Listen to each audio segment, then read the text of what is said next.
I have started onto a bean field with Chandler. Haven't even taken more than a few steps and already got me a musket ball to start the day. But I'll take it. Let's see if we get something else. Well, this one hit 81 on the dais too.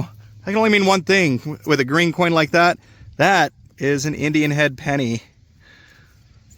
The site does go back pretty early, so maybe we'll have an older date on this one. Let's see what we have. I can hardly see it. I believe that says 1865. That's an older date. I'll get this cleaned up and I'll loop you back in with a better look. Well, this one cleaned up beautifully. Nice green patina on it, date of 1865. So I will certainly take it. Good start to the field. Let's see if we get something else. So this one is super interesting. It is a lead piece in the shape of an iron. It's a little bit bent up, but I'm thinking this is some sort of old 1800s kids toy, but that's a super cool find. Very crude, definitely handmade, but I'll certainly take it. Let's see if we get something else. I was just discussing live digs with Chandler a second ago. I said anything over 80. Well, this one hit 80, so I decided not to live dig it. What do you know? Green coin, 1 cent. Indian number 2 for this spot. Let's see what we have for a date on this one. Oh, it's another 65.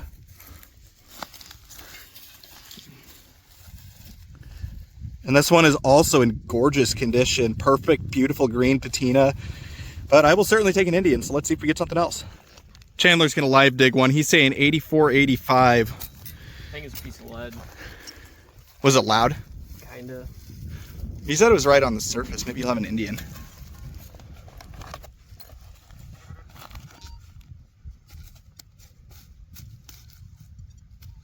There it is. That's a coin. There we go. What do you know about that? What do you got? Indian? Indian. Gotta be. Oh, yeah. Nice job. See if we can get a year on it. Yeah, we're going to clean this up and we'll loop you back in. Well, here's Chandler's Indian all cleaned up. 1866 is the date on his, so it must have been a lot of 1860s activity around here. Here's the back of it, but that's a nice find. Let's see if we get something else. Now he's got a 92, 93. Let's show you these numbers. Yeah, that sounds like a copper.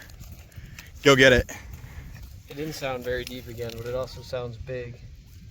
Uh-oh. What is that? Oh no, it's gonna be the highest beeping toe tap you've ever seen. Oh no. That's still a toe tap. That's old stuff. Let me take a look at that. Oh, I get it. Chucking it in the bag already. When you find so many of them, you know. Yeah, they find a lot of toe taps up here in Michigan. But yeah, that's a nice find though. It's old stuff. Let's see if we get something else. Well, it's pretty mangled, but I've now got a toe tap of my own. Hit pretty good, hoping for a coin, but still a cool find. Let's see if we get something else. So this hit like a coin. I believe I see something round with a, yep, that is a shank in the back of that. That's a 2-piece button of some sort. Let's see what we have on the face of that. Oh my goodness, that is an interesting find there. We have a script I infantry button.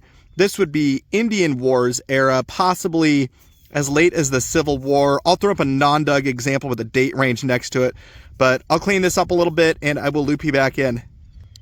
So here's one more look at that button. It is a little bit bent up, but it is a script I eagle button. Again, I'll throw up the non-dug example and date range next to it, but that is a super awesome find. I'm stoked with that. So let's see if we get something else. Well, this one hit low, like in the 50s low. I see something round and I think, yeah, that is some kind of fancy 2-piece button. Iron back, it looks like. But I'm going to clean this up a little off camera to get that design to poke through and I'll loop you back in. Here's just one more look at that button. Looks like a middle to late 1800s style, probably a dress button, but it's a cool piece. Let's see if we get something else. So I have broke out the headlamp, actually on a different spot now, and I see what appears to be little and round and the size is off. Maybe some sort of coin or button.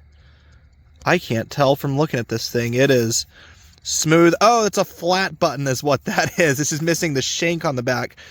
I'm going to clean this up a little off camera, and I will get you some detail on the back mark.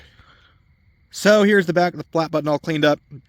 Probably 1830s, 1840s. It's a treble plate, likely made in London, and the face is blank. But that's a super cool find. Let's see if we get something else.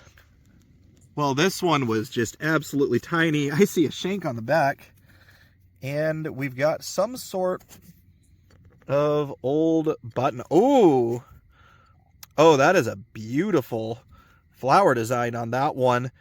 This one is going to need some further cleaning, though. I think this is a convex flat button, but I'll clean it up and I'll loop you back in. Well, here's just one more look at it. It's going to be a tough one to clean out in the field, especially in the dark, but it is a convex flat button, and I will certainly take it. So let's see if we get something else. So I can't believe I even picked this thing up.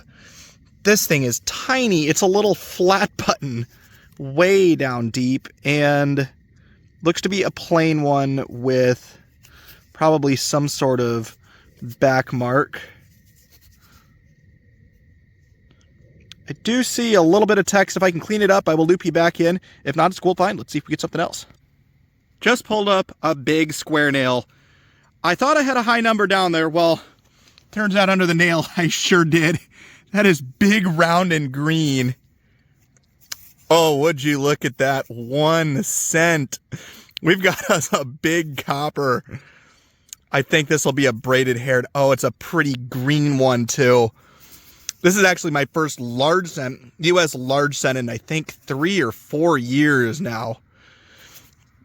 I found some other foreign coppers, but I am super stoked about this. We got a date of 18 something. I'm going to clean this up off camera and I'll loop you back in. So here's that braided hair all cleaned up. It's a little bit tough to see, but the date on it is 1854. And there's the back of it with the 1 cent, but I will certainly take that. So when the pouch settle go, let's see if we get something else. So this one was super shallow. It actually only hit 49.50 on the dais too, but that's another, if I can hold on to it, flat cuff button. Oh, it's got a design on it. That's gorgeous. It's got some kind of little shield and stars. Not sure if this is military or not, but wow, that is a pretty button. If I can get that to focus, maybe we'll have a back mark. Not much that I can see, but if I get one, I'll loop you back in. If not, let's see if we get something else. So here's one more look at the button, all cleaned up. It's got like a shield and stars pattern. I actually think it's a 2-piece with an iron back, but it's definitely got some age to it, so I'll take it. Let's see if we get something else. Hey everybody, Bug Eater back with another wrap up from my hunt with Chandler around a couple of fields in Michigan. So I want to start off by saying congrats to him on all of his awesome finds. Here's my take from the hunt. I got onto a busted up pocket knife, a buggy brake, this fancy bit that's like all folded up, a chunk of pewter spoon handle, a toe tap, this kid's toy iron. This was really cool, early 1800s there. I also got onto a musket ball. Onto the buttons, I got this really rusted up one, a couple of plain flat buttons, a few little buttons with some fancy on them. It's a little bit tough to see under the crust. The best button from this hunt is this infantry button, which would be Indian Wars or Civil War era with the eye on the eagle. Here's the back mark. It's not much on there. And onto the coins. I got 2 Indian head pennies, both of them dated 1865. This first one here is a little bit tough to see. And then here's the backs of those 2. And then one big copper to send me home, an 1854 braided hair large cent. Really nice condition on it too, and there's the back of it. But that was my hunt, guys. Thanks again for coming along. As always, please like, comment, and subscribe. And this is Bug Eater, signing out.